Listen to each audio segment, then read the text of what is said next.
Looking to go out in the town in the city of Boston for an affordable price and grab some great food, drinks, and atmosphere in the Seaport District? Well, look no further than newcomer Seaport Social. Seaport Social is a premier and authentic social house that is poised to proudly serve the Boston area for many years to come. Their mission is to provide high-quality food and unique craft beer selection, along with a welcoming atmosphere for all those that wish to witness firsthand what the Boston social spirit is all about. From a top-notch bar, great group seating, to their premier menu including their massive loaded nachos, endless craft beers on tap, and an exquisite espresso martini option. Look for manager Jimmy, who will satisfy your needs. A project that has been 4 years in the making is finally here. Seaport Social, which is located at 225 Northern Avenue in the Seaport District in Boston, will officially open its doors for their grand opening December 1st. Get there while you can and tell them Steele and Nazz sent you. Eat, drink, social. That's what the Seaport Social does. What's going on, everyone? Back here again. Today we have a internet sensation, business enthusiast, venture capitalist, newly TV star, John Cerasani. Is that how you say your last name? Cerasani. Cerasani, excuse me. People that have known me for 30 years still mispronounce it, so I'll let that one fly. We've only known each other for a month. Yeah. Just want to have you come on today. Just talk about your start to finish, just where you started from, where you are, where you're projected to. I know your projection is to go to the moon in the fastest way possible. Anyone that can help you out along the way. So yeah, let's dive into it. So just want to talk about and just kind of give yourself a quick intro of just who you are. Yeah, man, no problem, bro. I guess I'm on this podcast circuit right now because I'm involved in some high profile shit. I'm a venture capitalist, but I tend to get involved in deals with either high profile ideas or high profile people. So like Aaron Rodgers is a business partner of mine. Kevin Garnett, you're a Boston guy. Yep. You know, a lot of people think of him on the Timberwolves. I have the Garnett Celtics jersey. All right. Just FYI, I wear it every St. Patrick's Day, and people around Chicago, some high five me, some boo me when I wear that motherfucker. Sold my company back in 2015. What's really unique about me and that company I sold is I just took a concept that was already there, and instead of working for somebody else, I decided I'm going to work for myself. And instead of making that $150,000 a year, I gave myself a 2,000% raise, put myself on top of the org chart, and became a multimillionaire as a result of it. And that's what I talk about on the internet, bro. That's what I talk about on my social media. I just wrote a book. It's called 2,000% Raise. I have a podcast called 2,000% Raise, and it's all really centered around the idea that, hey man, I wasn't Mark Zuckerberg. I didn't come out with some $1 billion thing here, bro. I didn't come from generational wealth. I just had a freaking job in corporate America and said, what is this bullshit? I don't need to be working here. This $150,000 they're giving me, that's a freaking bribe. I'll go do this for myself. And did that when I was 27, 9.5 years later, sold it into private equity and put myself in a position to retire. I love that. So, and just from the beginning, so you were started off working in insurance sales, correct? And then that's how it just transferred. You just said one day, hey, I can do this by myself. Like how did that come into fruition? Got to tell you, man, I haven't talked about this a lot, but one of the things that I was very fortunate with is I ended up in insurance, and insurance is kind of like real estate. The barrier of entry to get into that space is low. All you do is pass an insurance exam, just like real estate. You get that real estate license. Now, once you're in there, you know, it's competitive. Okay. There's people that do exactly what I did for a living, making under $50,000 a year. You know what I mean? So there's people that go out into business on their own and freaking make zero. You know what I mean? It's a competitive space. And I figured that I worked at one of the giants, Arthur J. Gallagher. It's a brokerage house, and we were selling corporate insurance. So we were representing organizations with their employee benefit providers. So it was just as much consulting the client as well as brokering the business and negotiating them, you know, good premiums for their insurance. But what I really did that was unique was I developed a niche working with higher education institutions. And that's really what allowed me to propel and have the success that I did. Yeah. So I obviously we met like a month ago through Bob Menery. Shout out to Bob. But what's up, Bob? What's up, Bobby? But that was back in his Adderall days. He's posting now that he doesn't do Adderall anymore. Yeah, I'm like, oh, okay. He's a health guru now. I don't even know who this person is. It was an Adderall psychosis every time I fucking met him, and we've met him a number of times. Like, are you on Adderall or not? He doesn't fucking know. Anyway. Yeah, you'd go over his house. He'd be like, I haven't slept in 4 days. You're like, you probably need some fucking sleep. You probably need some sleep, buddy. I was just gonna say that. I was just gonna freaking say that. Hey, I'll talk to you in 18 hours. I go, why? He goes, I'm going to bed. You sleep for 18 hours? Well, when I haven't slept since Sunday, yeah. I know. So we did a impromptu podcast with a couple grizzly bear survivors, and it got a little hectic to say the least. He was inviting in grizzly Uber delivery drivers. His co-host was a Uber driver to start with, but yeah, we're still waiting on that release. Well, I was supposed to be the co-host, and he told me he's probably not going to release. He goes, nah, dude, it didn't really turn out as good as I thought. He said to me, and I go, what do you mean? He goes, the content, bro. He goes, well, no one was funny. He's like, well, you kind of looked drunk. I go, well, Bob, I was coming to your house at 3 a.m. I wasn't planning on co-hosting a podcast. My bad. No, it's funny. So I've been diving deep into your content. So your content is definitely fucking, I want to say it's polarizing at the same time motivational, because there's a lot of people on the internet that are coming at you. Like you said, you didn't come from money, but a lot of people think that you had like a good platform to start. And I just like want to talk about like what really made you take that leap? Like what was the initial part that like made you take the decision to like, hey, I can do this on my own? Like what was those first couple of days where you just made that decision of starting your own company? Like what is it like to start your own company in the first place? Yeah, man. So I wrote a book. The book that I have right now is called 2000% Raise. And my previous book before that was called Paid Training. And I released that back when I was still working in 2011. And the reason I bring that up is because I was looking at my job in corporate America as just that, as paid training. I'm doing this job here to learn as much as I possibly can, getting paid handsomely for it. And then when I'm ready, I'm going to go apply those skills to myself and put myself on top of that organizational chart and become the CEO. And the concept's simple, bro. It's really freaking simple. It's like, dude, you see these entrepreneurs on like Shark Tank and shit. Barbara Corcoran and Mark Cuban. Yeah, it's okay. Go out there and fail. Live off ramen noodles. Sleep out of your car. And that's fine if you do fail and you go broke a couple times. But like, don't make it your fucking plan. Don't plan for that to happen just because fucking, Robert and whatever the fuck his last name is going to say, that's okay. You learned a lot there, didn't you, partner? Get a job in corporate America, learn the trade, learn the industry in and out, because you don't know what you don't know. You're just a customer in it right now.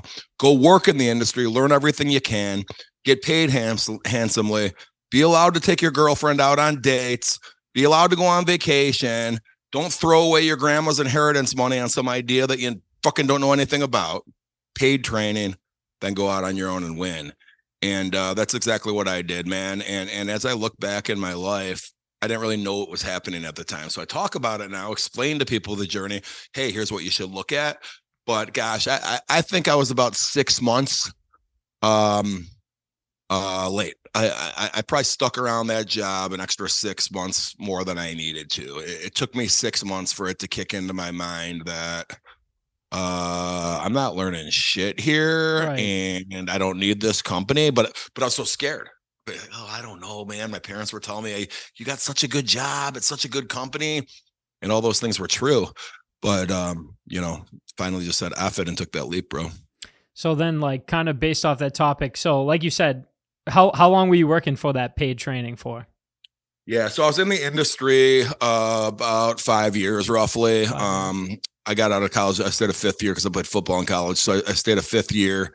So by the time I started my job, and I had an early birthday in December, so I was already 23 when I got my first job out of college.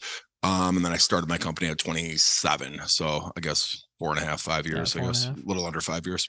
So do you think that, so you obviously went, freshman year, you went to Notre Dame and then switched over to Northwestern, I believe? Correct. So do you think that playing like organized sports like that transitions to the business world as far as like the competitiveness or anything you like picked up from that? Yeah, I think it does translate, but I think it's the skill set that you already have inherently that translates. Okay, listen, man, I was a good football player because I was freaking like mean and I was a badass and I didn't want to lose. Like I had that in me. I didn't learn that from football and then go apply it to business, but I approach business just like I did football. You know what I mean? There's plenty of guys that I played football with that weren't freaking badasses, that were just big dudes or fast dudes that at the end of the day, you don't want that guy next to you. If you get into a fight on the street, he'll get his fucking ass kicked, even though he's 6'7", 300 pounds. He's soft. He's fucking soft. Okay. He doesn't have to fight because he's 6'7", 300. Yeah, exactly. But that same guy goes out and when I say fight, I don't mean it literally, guys. I'm talking about competitiveness. Now when he goes out there on his own in business and does whatever, he doesn't have that competitive edge. It's not inherently in him. And it is with me. Okay. So then another like topic, same thing. Like I'm trying to get as much knowledge from you to pass on to other people. One of the best things I think about you is you talk about like being this internet guru of being like, hey, I made all this money, but I'm not going to tell you how to make this money. I'm basically going to just like force you to make the decision to like get out there and do it yourself, which I think is good. Yeah. I mean, I put together, what's funny about you saying that, man, I'm in the early stages. I don't want to turn into one of those guys on the internet. Like, I don't want the perception to be that I'm sitting here trying to sell a course to everybody, pretending to be rich because I'm going to get rich off of you buying my course, which a lot of these people on the internet do. It's like, dude, why the fuck, if you're so fucking rich, why are you working so hard to sell this course? And then it's like, what is his underlying business? Oh, his underlying business is selling courses on how to be rich. That's how he became rich. Yeah, exactly. It's crazy, bro. I feel like that's the problem with these motivational speakers. I feel like a lot of them, like they just started motivational speaking to do it. And then people will follow them behind that thinking that that's how they got their fucking wealth in the first place. But bro, I was just having this conversation. This guy, what's his name? Wes Watson. Wes Watson, dude. He's one of those guys. He's good. He catches you. He's great to listen to. But then you peel it back. He's talking about he was in jail as a drug dealer for 10 years, and he was like the white Aryan guy in prison that led the charge against that gang in the prison and stuff. And now he's out as a motivational speaker and he's a freaking multimillionaire. It's like, wait, dude, you became a multimillionaire. You're this underdog story, but you became it speaking about this shit and having these retreats. So what was your first fucking speech about? That's what I want to know. What was your first speech about? I hope to be a multimillionaire one day, but listen to me because I'm a fucking drug dealer and I just got out of jail and served my time. That's not that motivational, bro. So anyway, I have an actual history of building a company and selling it that put me in the position I'm in. And I don't like to shove down everyone's throat mentorship and a curriculum and all that shit that I put together. But I do have one. It's kind of like when people come across and ask me to be their mentors, I share that information with them. And it breaks down, dude. There's not, and by the way, Craig, that's what you just said is accurate. They'll be looking for, okay, how did you do this? Let me do it too. And don't work that way. Okay. Here's what you need to look at. Here's the things you need to pay attention to. And here's some gems that apply really to every business, like negotiating a commercial lease. Like, okay, if you're going to sell into venture capital or sell into private equity, how do you raise the money? Things of that nature. But there's no like multi-level marketing component to this. I'm not like an influencer trying to teach other people how to be influencers. All those guys are full of shit, by the way. So I'm just some dude that did figure it out, and I'm pretty excited about it, man. So why not share my message with the masses? So when you talk about mentorship, so do you have people regularly come up to you and ask for mentorship, or like do people has people paid for you for like information, or how does that really work? Yeah, so I mean, dude, honestly, yeah, it's kind of messed up. Like, so people will DM me and they'll just be like, teach me with 3 exclamation points. Let me follow you with exclamation points. So I always tell people, like, I do share the information with them, but at the same time, I'm like, bro, I can't give it away the shit for free because it's all I'd be doing. I'd be on the phone all effing day with people sharing ideas. I just had a firefighter, a good dude, man, but he's like, has this cannabis company. He thinks it's gonna be this multi-million-dollar organization because he named his LLC kind of a catchy name and thinks it's worth 20 million because of the name. And he's literally a firefighter. It's Let me guess, it's like Smokehouse or something. I'm not gonna say because I don't want the guy to know I'm talking about it. But like, we get on the phone and everyone's so excited to talk about their ideas, and it's just like 25 minutes long. So I had a lot of that early on, and now I've just kind of tried to vet things a little bit differently. If people want to get on the phone and do like a pitch to me, I do charge for it, and then I'll give them feedback. I might invest in it. I'm a venture capitalist, but I usually don't invest in it. It's usually like, hey, dude, you got to change this, and this if you want anyone to take you seriously. Or, hey, actually, I know somebody in this space. Let me introduce you to them in my network. It's more like value propositions. I'm like that, if that makes sense. So what would like differentiate someone that you think is going to be a winner, or like you think their business is like, what stands out for you where you like make the decision, hey, I want to stand behind this person? Yeah. So the people that I love that DM me are those people that are in corporate sales, business to business types of sales jobs that are making in the six figures already. Those people DM me, bro, I've been watching your freaking Instagrams, and bro, I'm President's Club every year. I made $250,000 last year, but I'm 32 years old and I don't see myself ever making more than 300 here.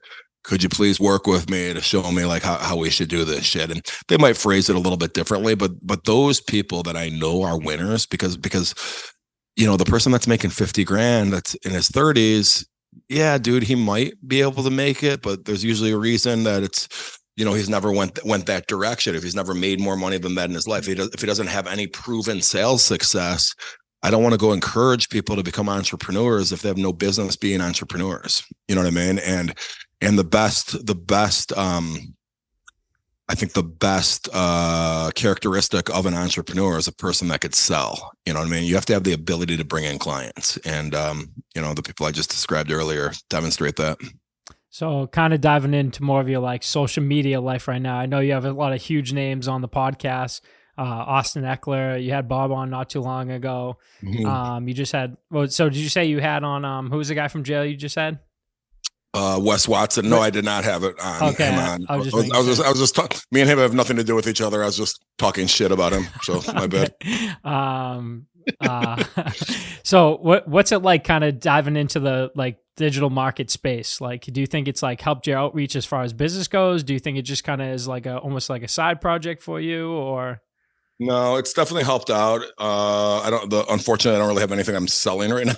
Right. I was going to ask, are you still in a business besides your like venture capitalist? Like, do you push anything on yourself or?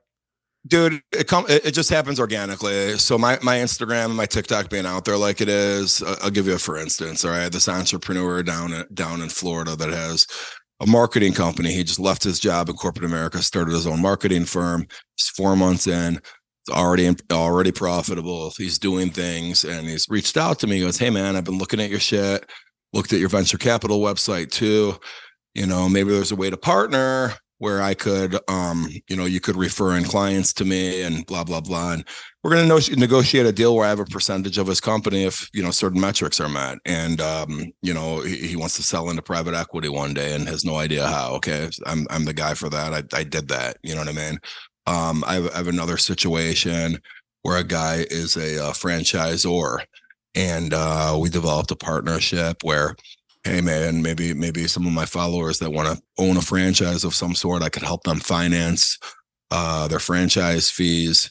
Then I also get some, back end referral stuff into this organization. It has to be like the perfect worlds, bro. It has to be the perfect worlds. I'm not out there like pitching everybody on everything that matters. Hey, I want to make a couple $100,000. I want to open up a franchise, and then I want to scale it and open up a few more. Okay. I might be your partner to do that. You know what I mean? Right. So I think my Instagram especially has created this entrepreneurial and growth oriented community that's allowed these opportunities to really present themselves. And that's what I'm looking more for, bro, than I have a video curriculum out there that if you want access to it, it's $499. I'm not going to make this shit free, dude. It's like no one will see value in it, and I don't want to be working with everybody. Okay, but if you paid $500, you sat through this thing. Okay, now at least you got my attention that you are taking shit seriously. Let's talk. And the hope isn't that $500. The hope is that something maybe bigger from my network comes out of the relationships. And I don't mean giving me $50,000 to be your best friend and your mentor for a year. That's not what I'm saying. I'm saying let's start a fucking business and make some fucking money together. Right. So like, what would you like? So obviously you worked your balls off to get to that point where you could sell your company. What do you see yourself in like a direction now of being like your everyday, day to day like operation systems? Like you trying to stay in the background? Are you trying to like get more involved? That's what I was saying with the podcasting. Are you trying to like just move into the full on like media space? Yeah. Well, yeah, pretty much. I would like to do public speaking. I had a lot of fun. I did a public speaking event to 900 eighth graders recently, and I had never done that before. And did you scare a couple kids? Because you are pretty intense. Brother, we videotaped it. I'm actually putting it on my podcast next week. I don't know when you're airing this, but next week it's going to be on my podcast. And I got to tell you, man, these kids were locked in, and there was like energy in the room. And dude, I fucking went off script after about 10 seconds because it was just like I didn't need it. And the story I was telling is my own freaking story. Why did I bullet point this? I know what my story is. Right. You know what I mean? And these kids were locked in. It was a lot of fun. You think you swung some kids' decisions to even go to high school? They're like, fuck it, I'm starting a business today. Brother, I'm going to tell you what, man. So here we are, fast forward with a good probably 2 months now since we've been there. And I'll get DMs from these kids that are, hey man, awesome. Thanks so much for coming, Mr. Cerasani, that kind of shit. And it was pretty cool, man. They're like, start a landscaping company. How do I scale it to different neighborhoods already? Dude, you know what's funny, man? Like landscaping companies and things of that nature are freaking great. You know, I came from a corporate environment. But shit, you know, I always have respect for that blue collar guy. You know, I live in Barrington, Illinois, and there's a lot of old money here, but there's a lot of new money too in certain neighborhoods. And you could kind of just tell when you talk, you know what, this guy owns a driveway paving company, and you could see his house. He did well for himself, and I bet he never even went to college. And I got just as much respect for those guys, really more than the people that come from, you know, generational wealth. That's almost for certain. Now, that said, I have nothing. My kids, hopefully, well, not hopefully, they definitely will be now coming from generational wealth that I provided them. So you know, I have nothing against people that come from that. I'm good friends with a lot of them now as I've entered these different circles in life. But innately, just inherently, because they're more like me, I do have a different level of respect for those people that did it with very little behind them. And I love when you say too, because you go online, you always say, not everyone can be a multimillionaire like me. So even when we met, one of the kids was talking about how he's a plumber. He wants to be in a plumbing company. He was saying about joining the union. You're like, I will never talk shit about someone that wants to join the union or like create that steady workforce for themselves and a sense of security.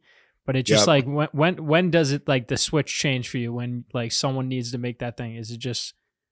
Well, so those kids were 22 years old, and that kid lived in, I believe they lived in like Wyoming or Montana or something. Yeah, Wyoming, I believe.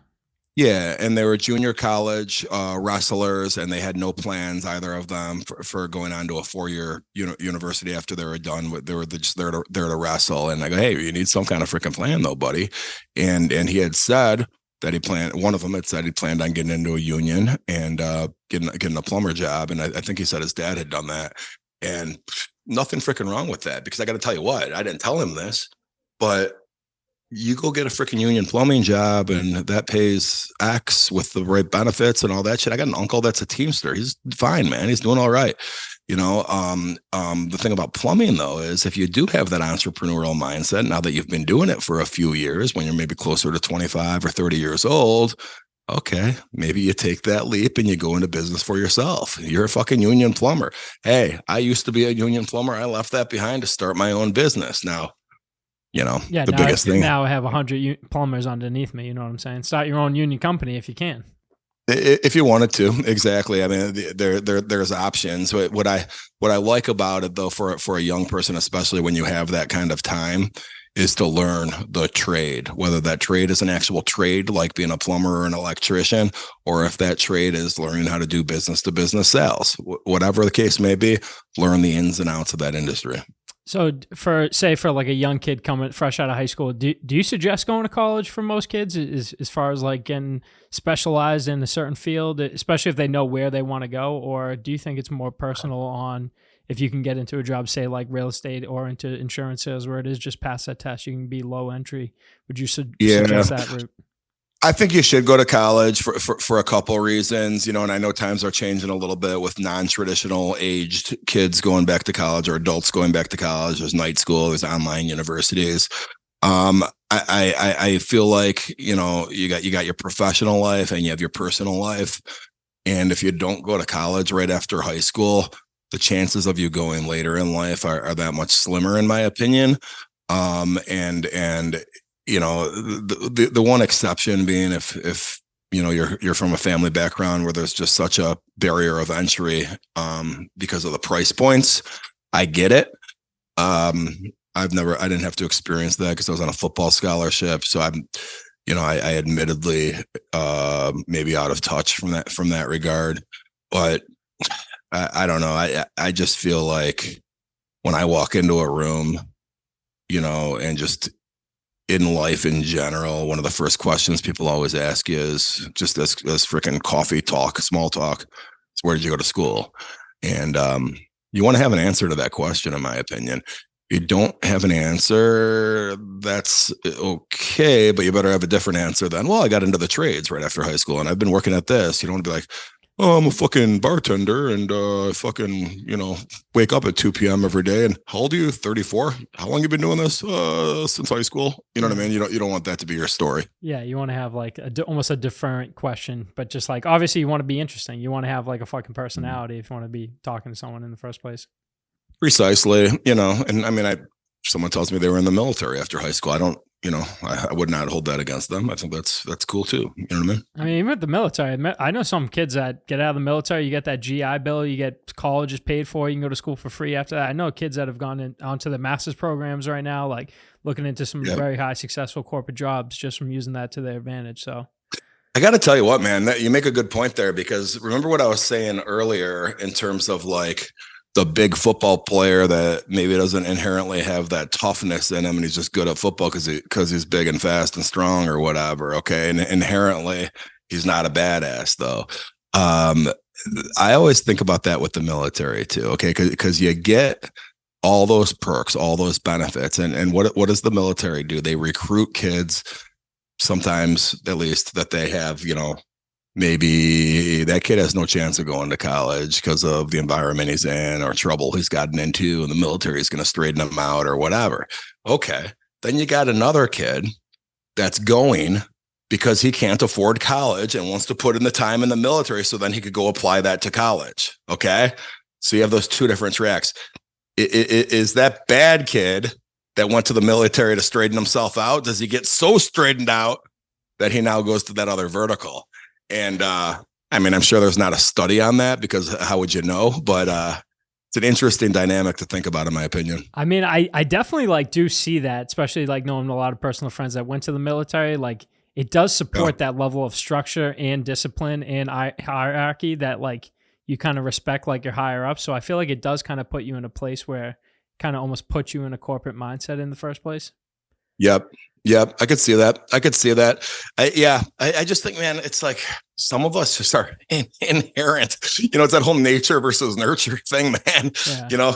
If the nurture part of the military can't straighten you out, I mean, that's as far that direction that you could go. Yeah, you're kind of screwed after that point. You might as well just go into UFC fighting or something along those lines.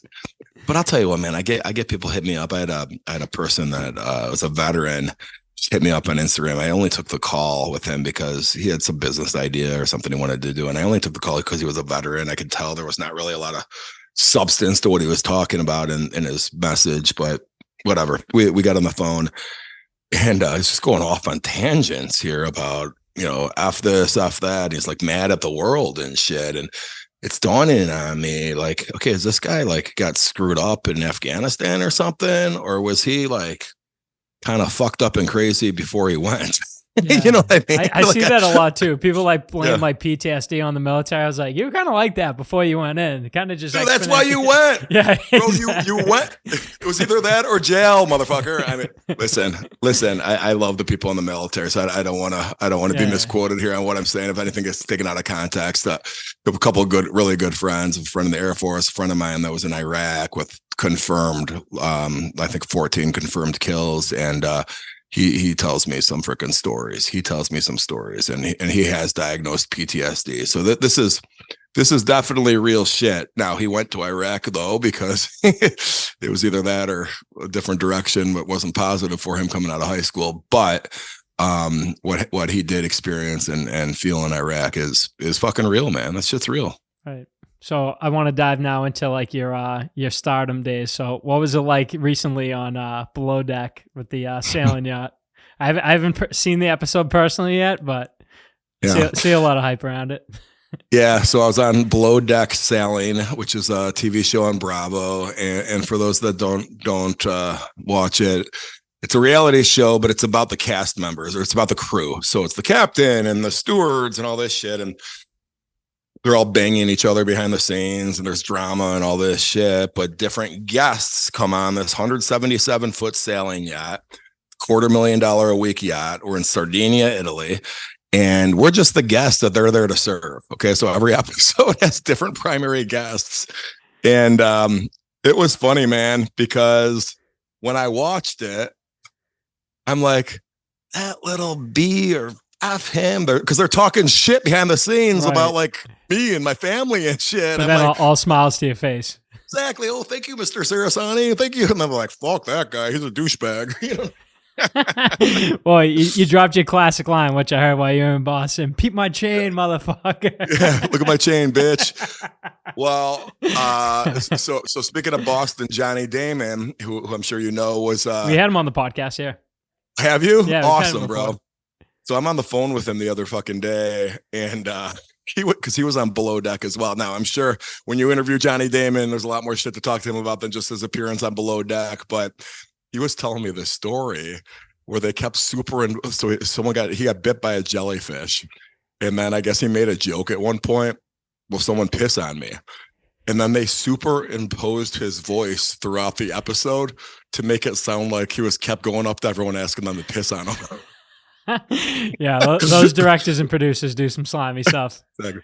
So they haven't done that to me at all. But I got to tell you, it was a cool experience, man. It was a lot of fun. You know, it's expensive though, bro. People don't realize that at all. Johnny was telling me how they split the fee between three couples, and Johnny's done pretty fucking well for himself. And I'm thinking to myself, that was a good idea. I probably should have fucking split that fee, but I brought my kids. I brought the girl I was dating at the time. And then I brought two other couples. And then one of the other couples actually didn't go because they got COVID 2 days before. It was right at the end of COVID when we filmed it. I'm like, mother effer, I can't believe this. And it was a great experience, man. It was really like a lot of fun. Love that. Would you ever see yourself doing it again? Would they invite you back on?